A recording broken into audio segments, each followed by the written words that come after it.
Hello and welcome. You're watching News 9. I am Shweta Kothari. Our top story this morning, rescue operation to save 40 men trapped in an under-construction tunnel in Uttarakhand's Uttarkashi continued for the 5th consecutive day. Let's take a look at the latest developments in the rescue operation so far. Now, 40 workers are trapped in a tunnel for more than 80 hours so far. Workers are complaining of nausea, minor headaches, anxiety and gastritis. Heavy drilling machine has been airlifted for rescue operations. Plan is to use American auger machine to drill through the rubble. 10-hour operation once drilling machine is operationalized and will continue, of course, for 10 hours thereafter. Workers continue to protest outside the tunnel, stationed there in solidarity with the workers who are trapped inside.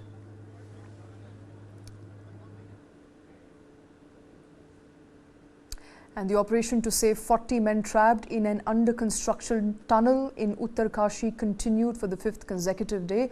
The men have been trapped now, remember, for more than 80 hours, and according to Chief Medical Officer of Uttarkashi, there are concerns regarding their health, with some workers complaining of nausea, minor headaches, anxiety and gastritis. As for the rescue operation, a heavy drilling machine was airlifted from Delhi to replace the failed equipment which was being used earlier to create a passage for 40 workers who were trapped in the under-construction tunnel that collapsed nearly 5 days ago. The American auger machine is being put in to service amid apprehensions by workers at the site of the progress of rescue operations.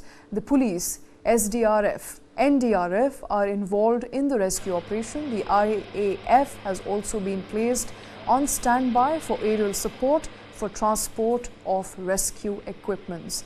The authorities have approached Thai company that rescued children from a flooded cave in 2018 and is consulting with them at the moment. The company, remember, had rescued about 12 boys from a junior football team and their coach who were trapped for more than 2 weeks in the Tham Luang cave complex. The workers trapped inside the tunnel are laborers. They hail from states of Bihar, Jharkhand, UP, West Bengal, Odisha, Uttarakhand and Himachal Pradesh, as per the District Emergency Operations Center. जो अभी उस machine जो आई है, ये सेना के विशेष विमानों से आई है। अभी तक 2 विमान उतर चुके हैं और उनका जो सामान है उसका ट्रांसपोर्टेशन चल रहा है और शीघ्र ही तीसरा विमान भी लैंडिंग की उम्मीद है। और एक बार जब सारा सामान यहाँ ट्रांसपोर्ट हो जाएगा, उसकी असेंबली होगी। असेंबली में जो समय लगेगा, अभी NHAI DCL के अधिकारियों ने बताया है कि 4-5 घंटे का समय लगने की उसमें उम्मीद है और उसके तुरंत बाद मशीन ऑपरेशनल हो जाएगी। हमें उम्मीद है कि आज रात्रि से ही कार्य प्रारंभ हो जाएगा। बिल्कुल यह कार्य सुलभ हो और इसको गति मिले, इसीलिए इतना बड़ा ये एफर्ट किया गया है और बहुत हैवी मशीनरी है ये और रेट ऑफ इसकी ड्रिलिंग फास्ट है और कार्य को जल्दी पूरा किया जा सके, इसके लिए ये मशीन मंगाई गई है और लगातार भारत सरकार भी इसमें मॉनिटरिंग कर रही है, राज्य सरकार भी मॉनिटरिंग कर रही है और हम सबका एक साझा प्रयास है कि इस ऑपरेशन को जल्दी से जल्दी और सुरक्षित तरीके से पूर्ण करें। हालिया अपडेट ये है कि कल से जो हमने कोशिश की थी, एक ऑगर लगाया था। ऑगर एक मशीन होती है जिससे 800 डाया के उसमें पाइप, MS पाइप से हम ड्रिल करते जाते हैं और मिट्टी निकालते जाते हैं ताकि 800 mm डाया के अंदर से हम लोगों को बाहर निकाल सके। ये हम एक टनल बनाने की कोशिश चल रही थी।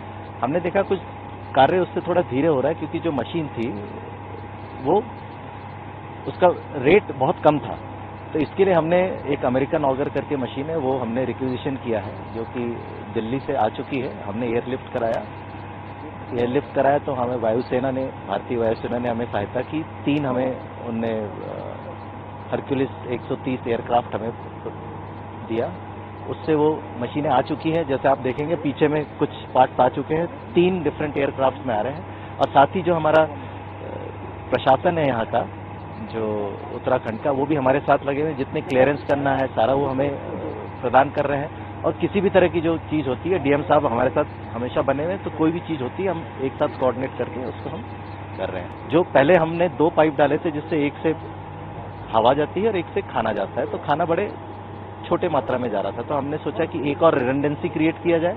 तो अब 4 mm का था, 4 इंचेस का था, उन्हें 6 इंचेस का एक पाइप डाल रहे हैं जो 60 मीटर का 30 मीटर हो चुका है। वही मैं इंश्योर करके आया कि 30 हो गया, अगले 2 से 3 घंटे में वो 60 मीटर पूरा अंदर चला गया। खाना में देखिए जनरली उनको जो पसंद आ रहा है, तो हम दाल चावल तो नहीं पहुंचा सकते, तो मुरमुरे हैं, ड्राई फ्रूट्स हैं, फिर हमने अंकुरित किए हुए दाल है, चावल है, इस तरह की चीजें हम उनको पहुंचा रहे हैं। वाटर जूसेस नहीं, वाटर पे पहुंचा रहे हैं, क्योंकि जूसेस हमें अभी रिकमेंड नहीं किया गया कि जूसेस वगैरह ना।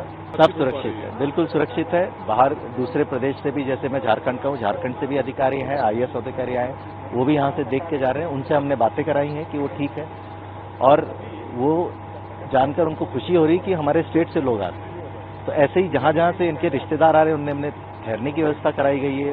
हैप्पीनेस तो नहीं, एक संतुष्टि की आपके लिए हम खड़े हैं, हम आपको निकाल लेंगे, ये भरोसा हम उसको दे रहे हैं। लगातार उनसे बात करेगा। देखिए टोटल जो लेंथ इसका बनना है 4.5 किलोमीटर, जहां से हम खड़े हैं ये वाला जो पोर्टल है सिलक्यारा का है, और बरकोट का पोर्टल इसके पीछे साइड, तो दोनों तरफ से खुदाई की जाती है। तो वहां से करीब आपको समझ लीजिए 1.7 किलोमीटर वहां से आ गए, यहाँ से करीब 2-2.25 चले, तो बीच में 500 मीटर की जगह बची हुई है। लेकिन जहां से ये ट्रैप हुए वहां से लेके पीछे तक की जगह करीब 2 किलोमीटर है। तो अगर हम सोचें कि क्लॉस्ट्रोफोबिक हो रहा है या उनको हवा नहीं है, लाइट भी है, पानी है, 2 किलोमीटर की जगह है, बल्कि एक बार जब हम किसी से बात कर रहे थे, बात करने की कोशिश कर रहे थे, तो कहा उनने कि भाई वो थोड़ी देर के लिए गए हुए हैं। तो ऐसी कोई चिंता नहीं है, बड़े आश्वस्त ढंग से है वो और सुरक्षित। मलबा कल तक 40 था, लेकिन वो धीरे धीरे फ्रेजाइल नेचर है इसका, बढ़ता जा रहा है, तो करीब 60 से 70 के बीच में अप्रोक्सीमेटली। देखिए एग्जैक्टली मैं आपको टाइमलाइन नहीं बता सकता हूं, लेकिन उसकी जो गति है एक्सकवेट करने की, वो है करीब 5 मीटर प्रति घंटा। अब देखिए जब ये होता है कि ये आप 6-6 मीटर 10-10 मीटर के पाइप लगाते जाते हैं, फिर उसके बाद उसको वेल्ड करना पड़ता है, तो उसमें जो टाइम जाएगा वो हम कैलकुलेट अभी नहीं कर पा रहे हैं। उसमें हो सकता है थोड़ा सा ज्यादा समय लगे, लेकिन 5 मीटर प्रति घंटा के हिसाब से लगातार पूरी लिस्ट है हमारे पास, 40 के 40 जो वहां पर भाई लोग हैं हमारे, और सबसे बात की, सबको इन्फॉर्मेशन दिया, कई के रिश्तेदार से बात भी कराई हमने यहाँ पर, जो आ सकते हैं बात कर सकते हैं, और जो आ रहे हैं उनके लिए ठहरने की व्यवस्था भी की। मशीन फेलियर नहीं है, मशीन की कैपेसिटी है 45 मीटर लॉन्ग बोरिंग करने की। धीरे धीरे इनका जो, जब शुरू में इनका मलबा गिरा था वो 25 से 30 मीटर गिरा, 25 से 30 मीटर अगर ये स्टे कर जाता तो वो मशीन फेलियर नहीं थी। अब इनका मलबा हो गया 70 मीटर। ये मलबा पिछले 12, 13, 14 तारीख तक 6 बार ऊपर से गिर चुका है। गिर के उसका स्पैन जो है वो 70 मीटर हो गया है। मेरी मशीन 70 मीटर तक काम नहीं कर सकती, मेरी मशीन 45 मीटर तक काम कर सकती है। इसलिए उस मशीन को हटा के सरकार द्वारा, भारत सरकार द्वारा एक दूसरी बड़ी मशीन जिसकी कैपेसिटी अबाउट 70 मीटर है वो अरेंज की गई, और मशीन को रात को 4 बजे रोकने का ये मकसद बिल्कुल नहीं है कि मशीन फेलियर है। मशीन काम कर रही थी, लेकिन जो मशीन अब आ रही है उसके लिए इंफ्रास्ट्रक्चर तैयार करने के लिए 10 से 15 घंटे की आवश्यकता थी। इसलिए उस मशीन को हटाकर दूसरी मशीन के लिए इंफ्रास्ट्रक्चर हमने तैयार कर दिया। देखिए काम चल रहा है, हमें पूरी उम्मीद है, इसीलिए हम सब लोग आए ताकि चीजें आप भेज दी हैं और जितना जल्दी काम शुरू हो, इसी आशा के लिए हम सब लोग देख रहे हैं। अब जगह पे जाके देखेंगे कैसे काम चल रहा है, कैसे नहीं। जियोलॉजी क्या है वो हमें पता नहीं, मशीन लगाई है, इससे पहले भी लगाई थी, वो ठीक तरह से नहीं चली, अब दूसरी मशीन लगाई है, तो अपनी तरफ से पूरी कोशिश चल रही है, देखते हैं क्या उसका प्रोग्रेस क्या है। Now remember, auger machines are currently being deployed to rescue 40 men who are trapped in that tunnel. Auger machines are used for laying horizontal pipes without digging trenches. Auger machines initially utilized failed to achieve desired outcome. The American auger has been requisitioned from Delhi. The new machine has been flown in to Uttarkashi for rescue operations.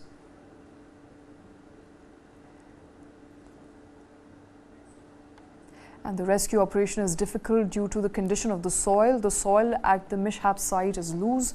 Boring is to be carried out with extreme care and precision to prevent collapse. Remember, 40 labourers trapped inside are safe. They are being provided with food packets. A pressure pipe of 4-inch diameter is inserted to supply dry fruits to trapped workers. Oxygen is also being pumped in through empty pipes meant for water supply.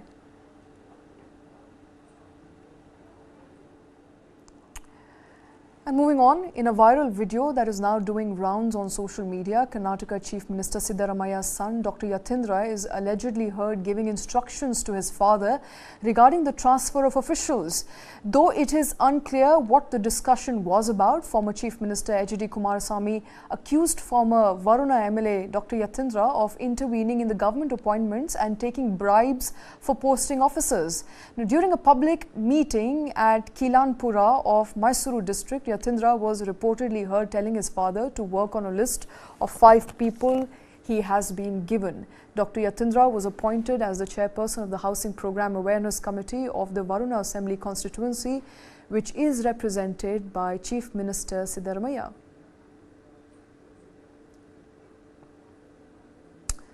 Shifting focus now, the Delhi government is likely to impose a complete ban on passenger buses except those running on CNG, electricity and BS6 diesel from entering the national capital in view of prevailing pollution situation.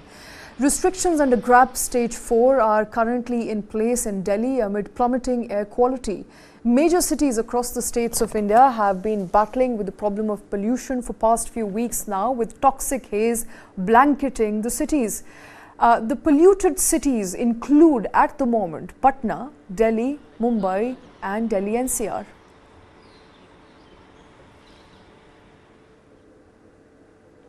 Now, 2 additional Myanmar soldiers have in fact crossed over to Mizoram after they were forced to flee their camp as it was overtaken by People's Defence Force militia. With these, a total of 45 Myanmar soldiers have fled to Mizoram so far. According to officers, these soldiers were handed over to the Assam Rifles in adherence to the directive of the centre, and subsequently all of them have been airlifted to a secure location by Indian Defence Forces. In the initial incident, 39 Myanmar soldiers entered Mizoram and represented themselves at the Jokatbar police station located in the border village east of Mizoram's Champai district on Monday evening. Following this, 3 more soldiers fled the area, the police station on Tuesday noon, with an additional 2 arriving in the evening. The Assam Rifles conducted an airlift of 39 soldiers to a secure location on Tuesday, and the remaining 6 were evacuated on Wednesday. An official from the State Home Department disclosed that the Myanmar soldiers were transported from Champai district to More, a border town in Manipur, and subsequently sent to Tamu, the nearest town in Myanmar from More.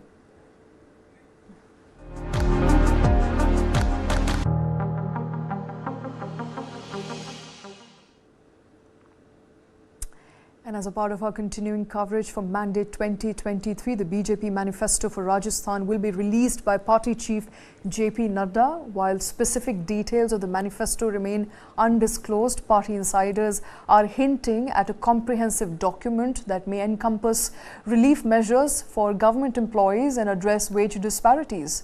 Additionally, support for unorganized sector workers and an expansion of the Dev Narayan scheme for religious site development are speculated to be a part of BJP's commitments. Moving on, External Affairs Minister S Jaishankar said that the Indian government is not ruling out a probe linked to the killing of Khalistani terrorist Hardeep Singh Nijjar. He called on the Canadian government to provide evidence supporting its claim of involvement of Indian agents in Nijjar's killing. Jaishankar's statement comes nearly 2 months after Trudeau government expelled a senior Indian diplomat from Canada, citing the alleged role of the Indian government in the killing of Khalistani extremist and Tiger Force chief Nijjar.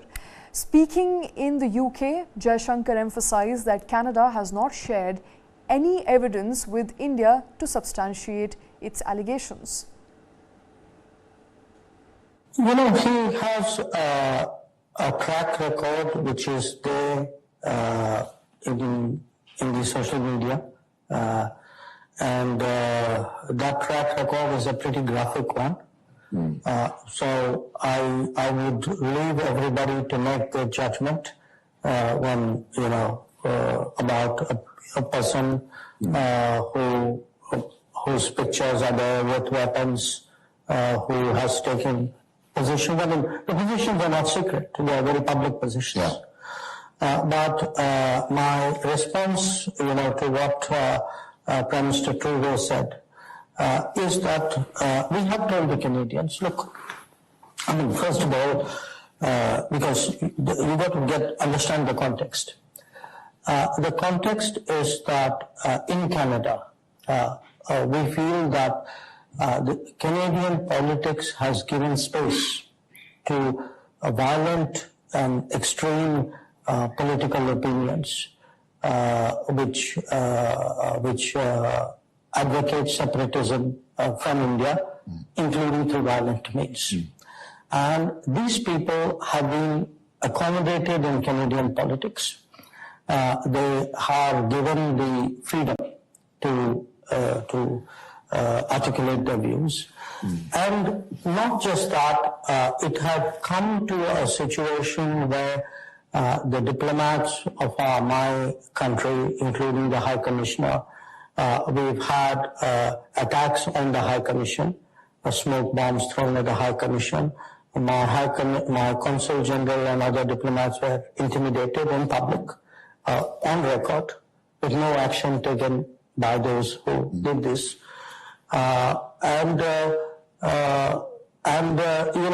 This is a country where there is a previous history. For those who would be familiar with Lockerbie, we had a much bigger incident when an Air India plane, there were bombs put, in fact, on two planes. One, fortunately, landed before when the bomb went off, but the other one, there were 327 people who died when the plane crashed off Ireland. So given all this, I think it was important that, a country like Canada, I mean, they are a democracy, we are a democracy, they are a democracy. Shifting focus now, President Joe Biden and Xi Jinping have pledged to ease tensions between the US and China at what will be their first in-person meeting in over a year. The discussions cover trade, climate, military actions and numerous contentious issues such as fentanyl production, conflicts in the South China Sea, Israel-Hamas war, Taiwan, Ukraine and alleged election interference. Biden emphasized the importance of competition not escalating into conflict. Reports indicate that the talks were direct with more extensive exchanges compared to their previous meetings. Biden is expected to request China use its influence over Iran to try and prevent an escalation of violence in the Middle East in response to the Israel-Hamas war. The president is also expected to bring up alleged Chinese operations to influence elections and human rights concerns. Now, both leaders were forthright, with Xi urging the US to avoid suppressing or containing China.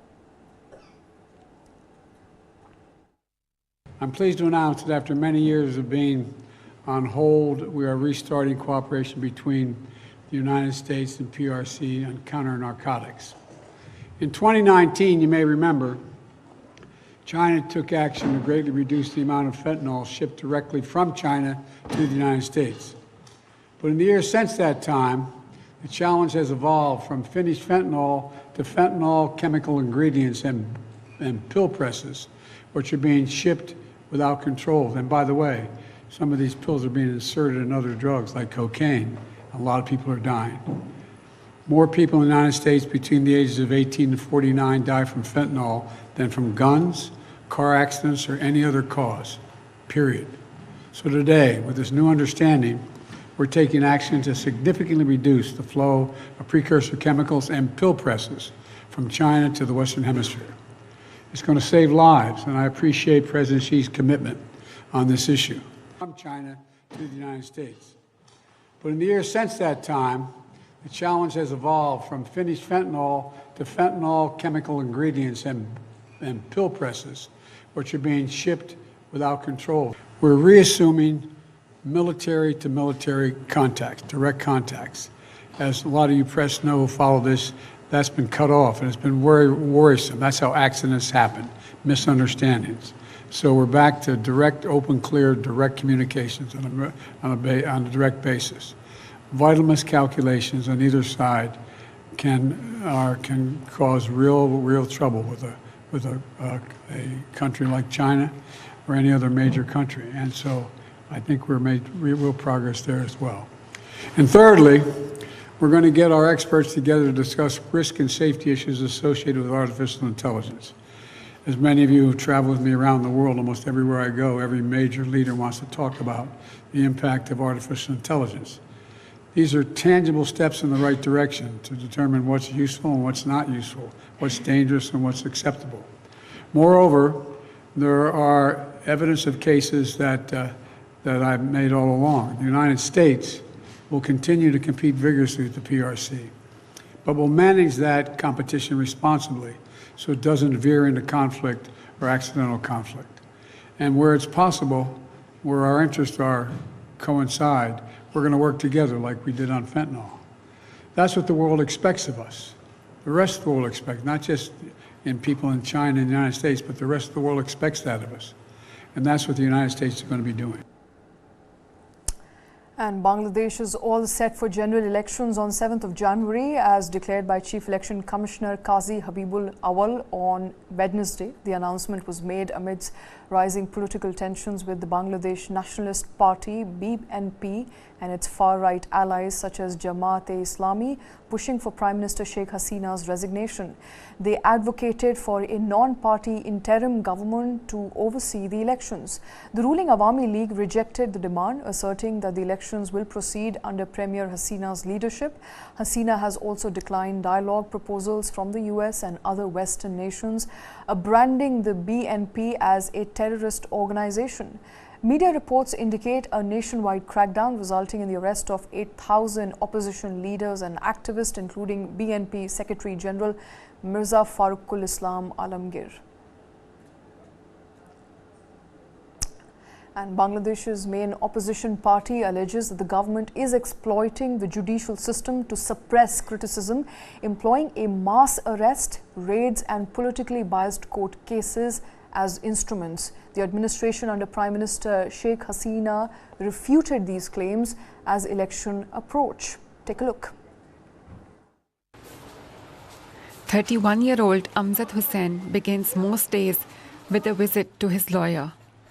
The political worker of Bangladesh's main opposition group, the Bangladesh Nationalist Party or BNP, is facing multiple court cases. Cases he claims are politically motivated. He has already been imprisoned 3 times during the last decade, according to him, on trumped-up charges. After discussing his options to prevent going to jail the 4th time, he heads to the Dhaka Magistrate Court. Here, Amjad and many other political activists are made to appear before a judge. A routine that the BNP workers say have taken over their lives, leaving them no time for political campaigning or to even earn livelihoods. I have to be in court at least 3 to 4 times a week. I leave my home at 7 in the morning, and it takes me 3 hours navigating Dhaka's traffic to get to the court. After running around to the different courts all day, I'm done at about 6 p.m.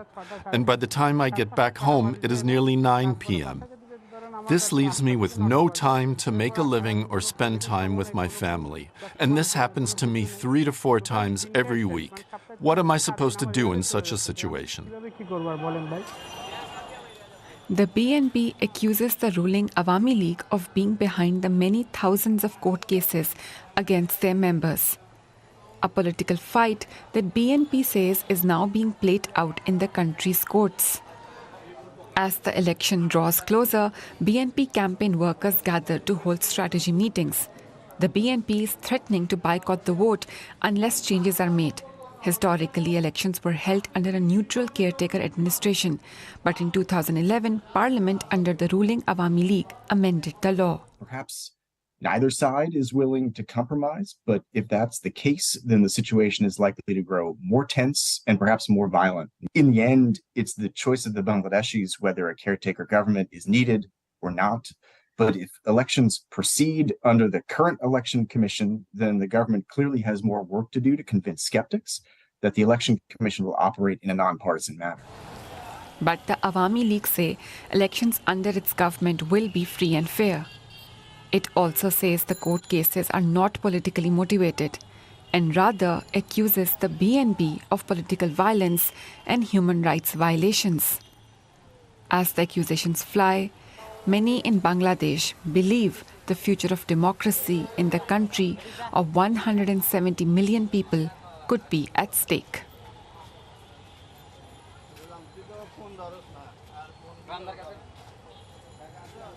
And turbulence continues in Bangladesh ahead of the January 7th national elections. But with that, it's a wrap on the show. We'll be back after a short break.